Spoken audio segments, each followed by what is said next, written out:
would have fought like a lion for my sacred inalienable rights.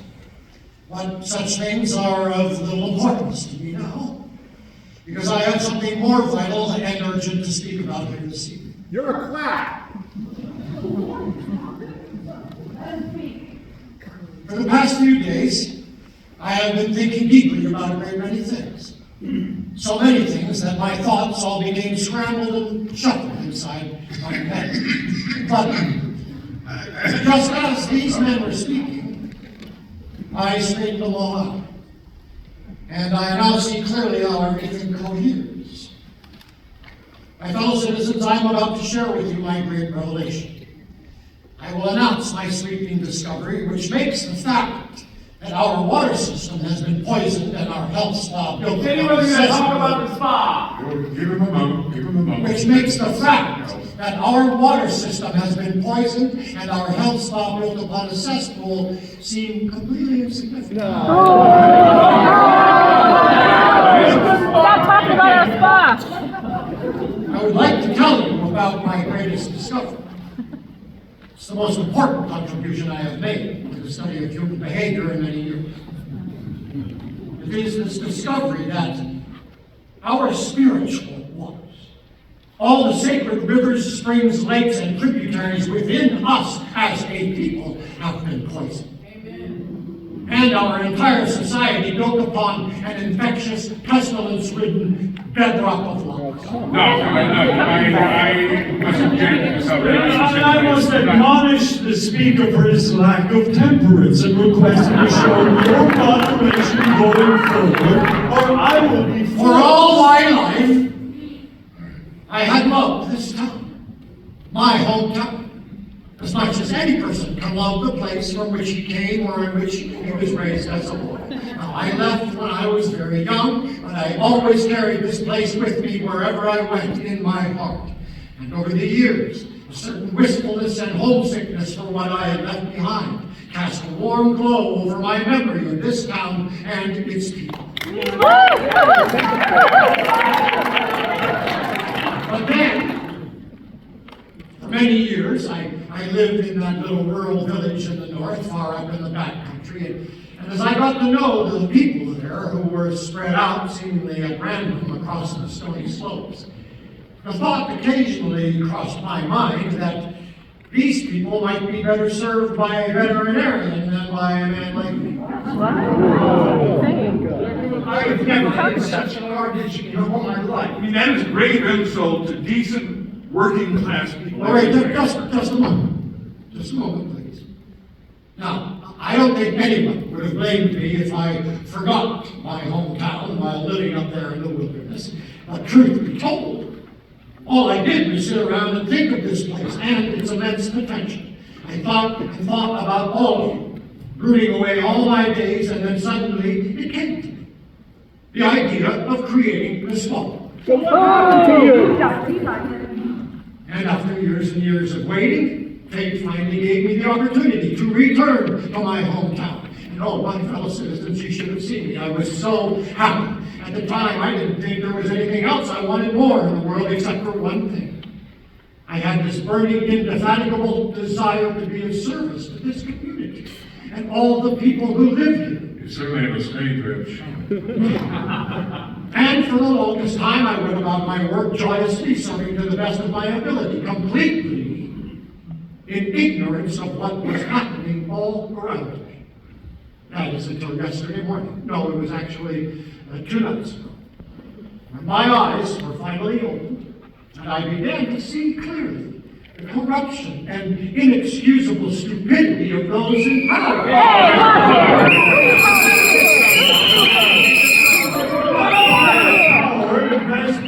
Mr. Aslaxon, Mr. Aslaxon, it is small-minded and petty to censor me over the use of a single word.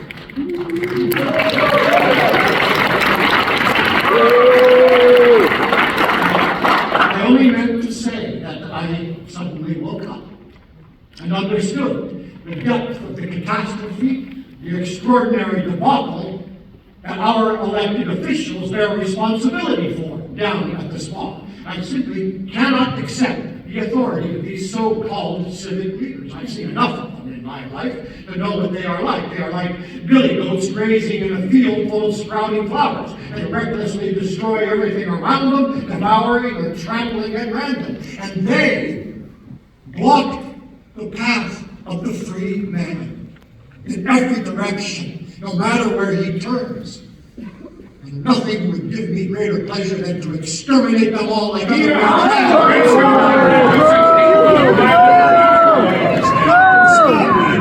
Why has it taken me so long, I ask, to see these men for what they really are? Especially when I have had such a perfect example standing right before my eyes every single day, my brother Peter, who is intellectually sluggish, intolerant, bigoted, and a lumbering idiot.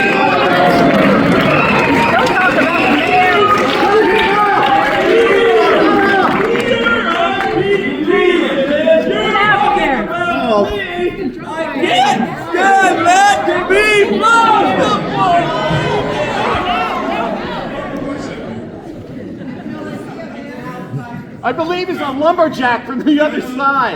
That man was clearly intoxicated and has no business being here. You may continue, Dr. Stockman, but I ask you to please remember to exercise temper. All right. My fellow citizens, I've said just about everything I came to say. And if any of you deduces from what I've said that I would like to take the lives of these gentlemen myself, do away with them here tonight, you are mistaken. You are completely mistaken. For I relish the unshakable conviction that these lazy, decaying fossils of a decomposing world are planting the seeds of their own demise and they are slitting their own throats.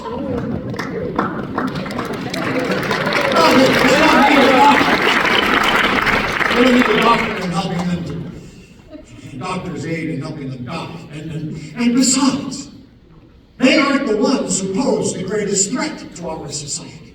No, they aren't the ones who are actively poisoning our spiritual waters, turning the ground beneath our feet into toxic sludge, the source of which contagion is now plaguing our land. No, they aren't the most dangerous enemies of truth and freedom in our society.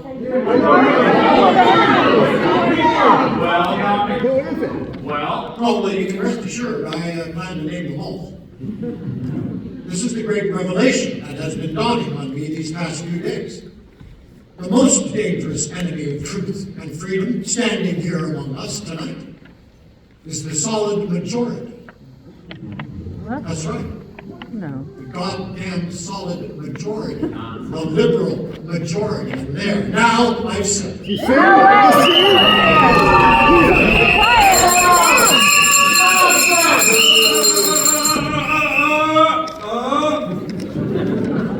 I must request that the speaker withdraw his incendiary and misguided remarks. Never, Mr. Saxon, I'm sorry, never. For it is the solid majority here in this room that is robbing me of my freedom by prohibiting me from speaking the truth. The majority always has right on its side. Along with the truth, God strike me down if I am wrong. Well, and I say never. The majority never has the right on its side. This is one of the lies at the rotting core of our society, against which all independent, free-thinking individuals must fight.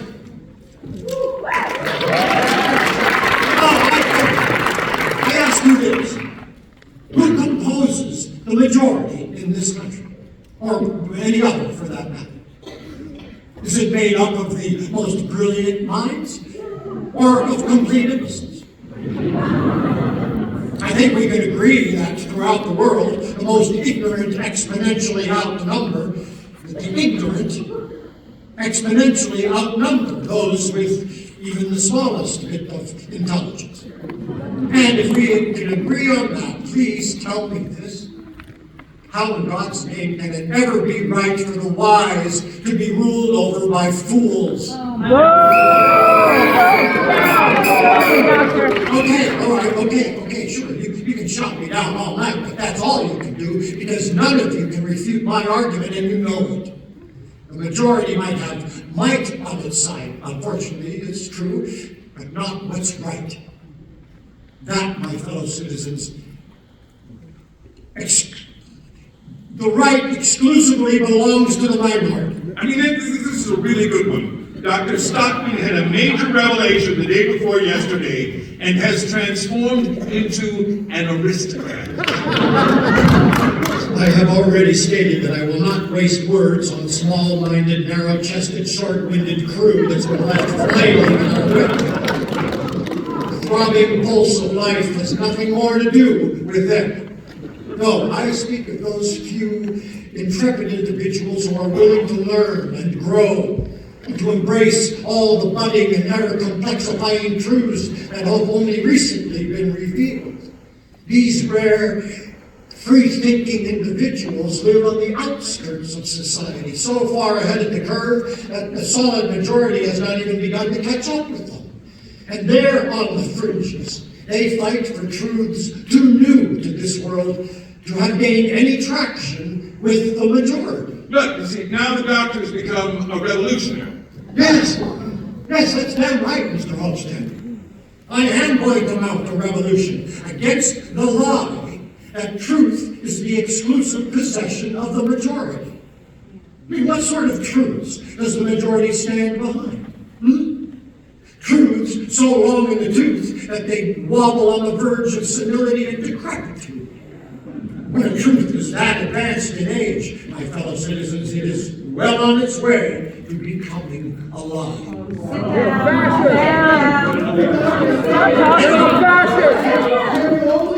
Stop talking.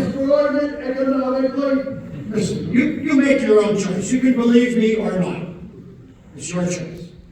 But I am telling you that many of the truths that society holds sacred and immutable are not the ancient redwood trees that people believe them to be. Deeply rooted, resilient, and enduring for the ages. You know, on the average, an empirically established truth lasts 17, perhaps 18, at the most 20 years before being debunked and stood on its head. And yet, those truths, such as those, are always skeletal and cadaverous by the time they reach senescence. And yet it is only then that they are adopted by the majority and sold to the public as healthy, nourishing food. But I can assure you there isn't much nutritional value left in such a meal. Take my word for it as a doctor. All these majority-held truths are like last year's salted ham, which has grown moldy and rancid in the pantry. And from these truths comes all the moral botulism and scurvy that wreaks havoc on our society. It seems to me that the honorable speaker has strayed far afield from the subject. I think you've lost your mind. You've gone mad, Peter.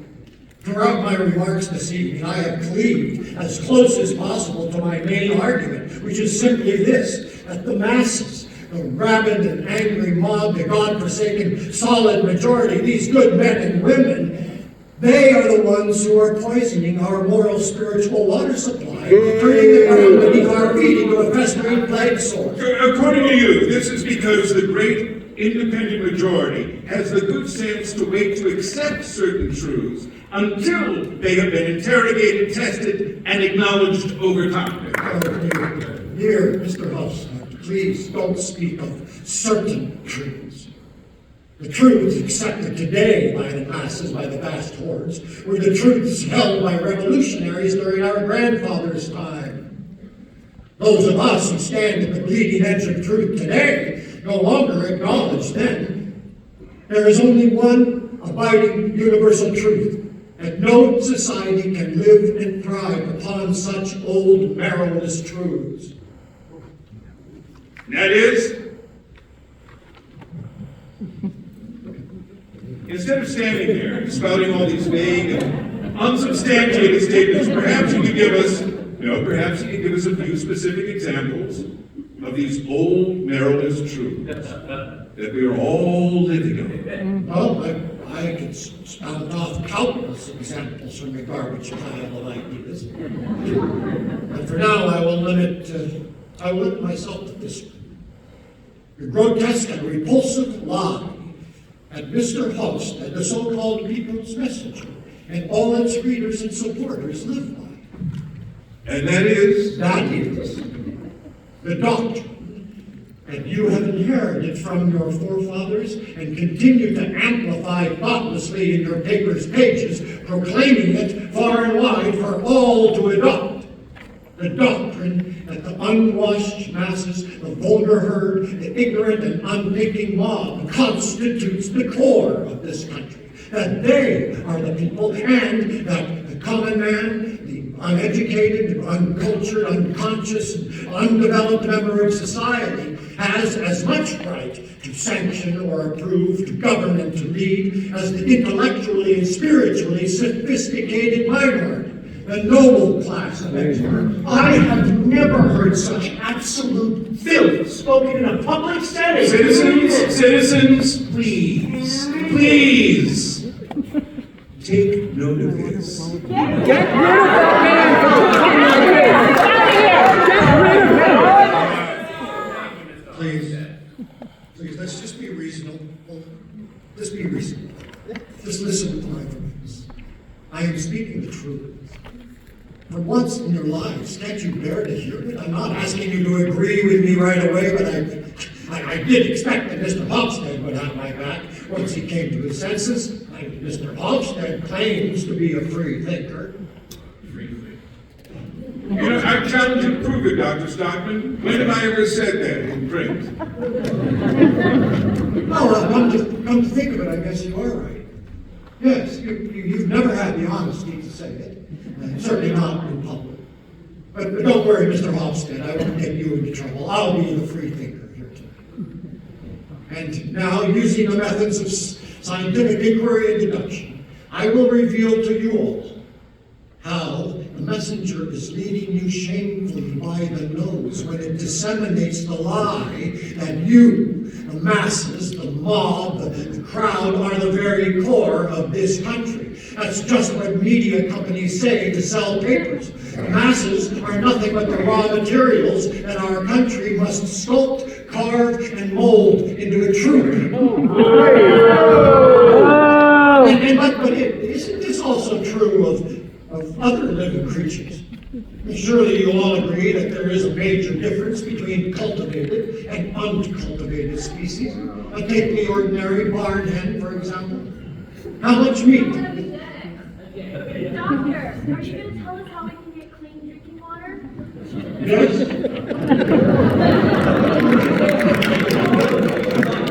Just be patient. Drinking water. I would like to discuss a little something about cultivated, uncultivated species, if I may. I mean, how much meat is produced from a scrawny carcass? I mean, not a lot, I can tell you. And what kind of eggs does the common barn hen lay?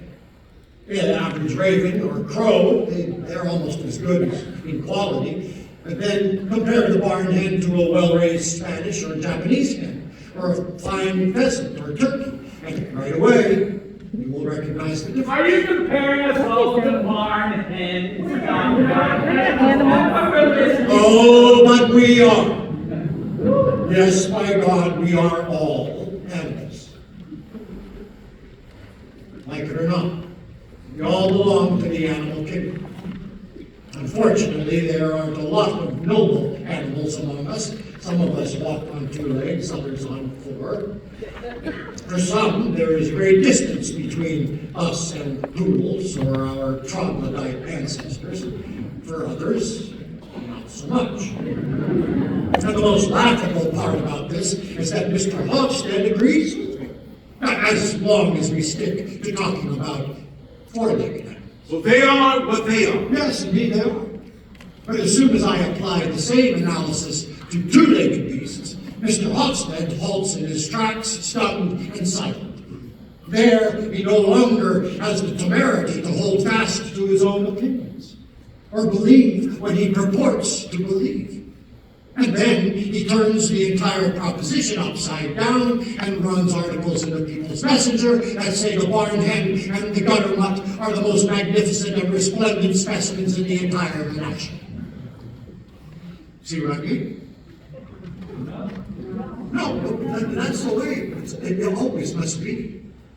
As long as the common man remains complacent and refuses to cultivate his own spiritual and intellectual transformation. I make no claim to any sort of nobility or sophistication. I come from a long line of simple, hard-working farmers. And I'm proud that my roots run deep among the common people who have been insulted by you here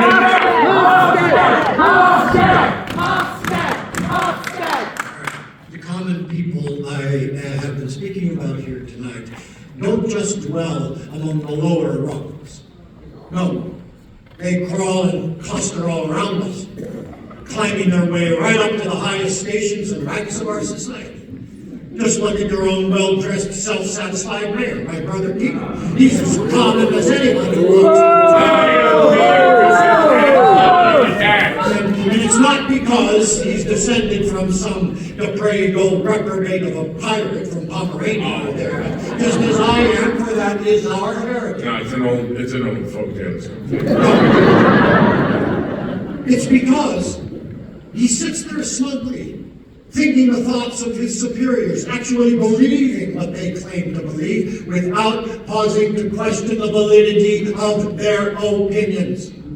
Somebody give this guy a People who do that are intellectually and spiritually common. And that's why my esteemed brother Peter, at his core, is so ordinary, so vulgar, so patently unexceptional, so consequently narrow-minded and so illiquid. Mr. Moderator. So the noble and exceptional people of this country are the liberals. I mean, that's certainly a new twist on things.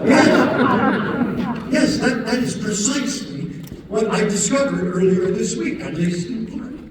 And this, too, flows from it. That open-mindedness and free thinking is morality. And therefore I say it is unforgivable when the People's Messenger proclaims again and again the false doctrine that it's the masses, the crowd, the solid majority that holds an exclusive monopoly over morality. And I also say that vice, corruption, and all kinds of spiritual pestilence and contagion oozes out of high society, just like the toxic slime that, as we speak, is oozing down into the so-called health spa from the tanneries in Millbank.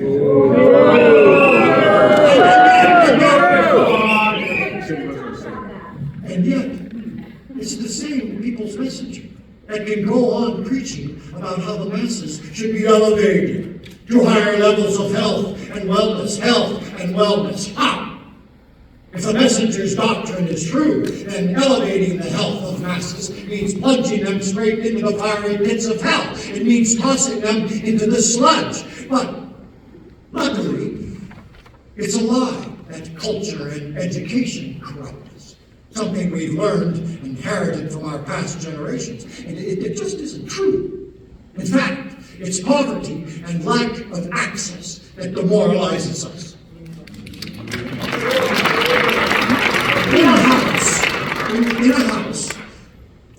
In a house that isn't aired out or swept every day. My wife will tell you that floors ought to be mopped every day too, but the jury is still out on that. But anyway, after 2 or 3 years of living in such a house, people lose the ability to think or act morally. Lack of oxygen cripples the conscience. And it seems to me there are far too many houses in this town with such tightly sealed windows the oxygen simply can't get in, since the solid majority has zero conscience about staking the town's future on a bottomless swamp of lies and deception. I will not stand for such base insults being lobbed at the entire community. I move that the moderator order the speaker to sit down. All right, if you try to silence me, I promise you this: I will shout the truth from every street corner. I will send letters to newspapers in the neighboring towns. The whole country will know what is happening. You know, it seems to me that the doctor's dead set on bringing about this town's destruction. Yes. Yes. I love my hometown so dearly that I would rather see it die than prosper on a lie. You should watch your words, sir. I A man who would destroy his hometown must be an enemy of its citizens. Hey, so what if a town that's been built on a lie it gets demolished? So what? I say, tear it down. And all those who live upon lies should be sent into exile, their homes flattened and razed to the ground. Otherwise, you'll end up contaminating the entire country and making this land uninhabitable. And should that come to pass, oh, then I say from the depths of my soul that this country deserves to perish along with its people. He speaks like an enemy of the people. There it is! There it is! I know that sound! That's the voice of the people! As both a citizen of this town and as a human being, I am deeply disturbed by what my ears have been subjected to this evening. Dr. Stockman has exposed himself, his true self, in ways I never dreamed possible. So, it is with great sadness that I must concur with the opinion just expressed by many of the admirable and praiseworthy citizens gathered in this town. I believe we should formalize and record this widely held opinion with a resolution. And so I move that this meeting declares the Chief Medical Officer of the SPA, Dr. Thomas Stockman, to be an enemy of the people.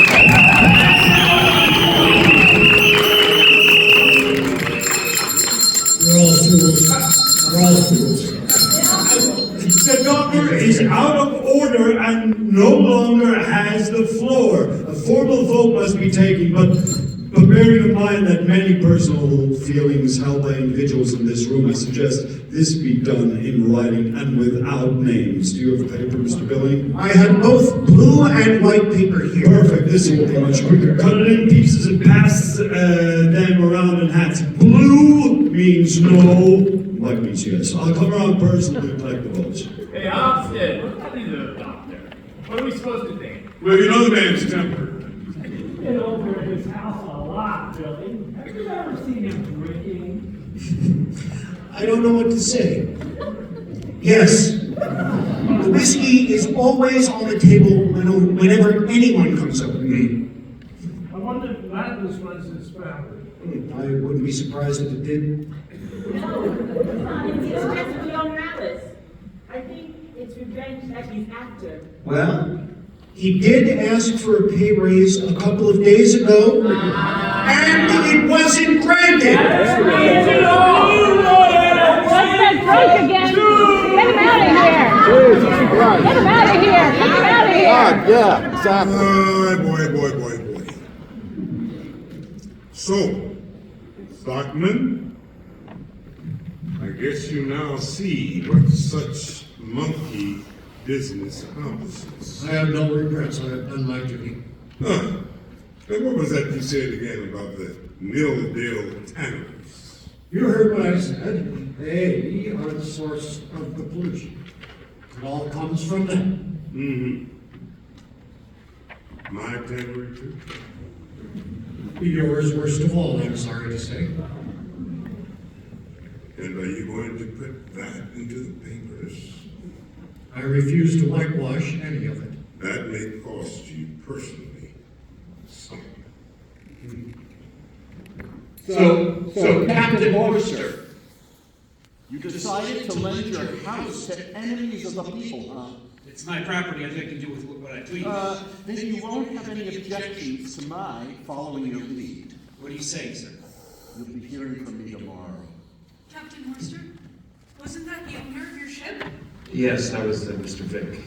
Ladies and gentlemen, I have tabulated the votes and will announce the results. By all votes but one.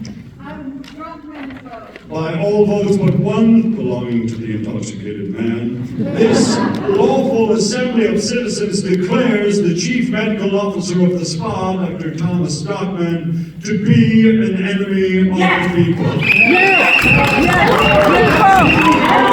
Fine old town. Let's have a hand for our our brilliant and resourceful mayor, who so selflessly and loyally sticks to our family ties.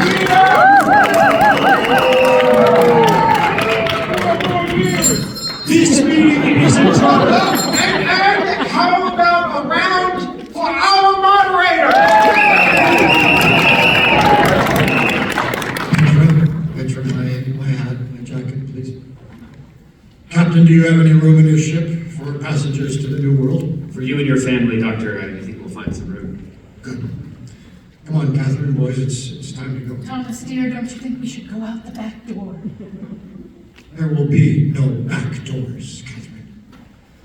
You will all hear from the enemy of the people before he shakes the dust of this town from his feet. I am not as merciful as Christ was on the cross. No, I will not say I forgive you, for you know not what you do. That, sir, is a blasphemous comparison. So I will be damned. This is more than a serious man can handle. He dares to threaten us on his way out. Let's shatter his windows and break his door. Toss him in the river.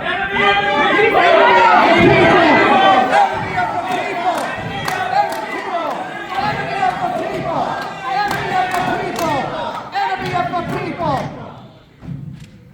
Back forward.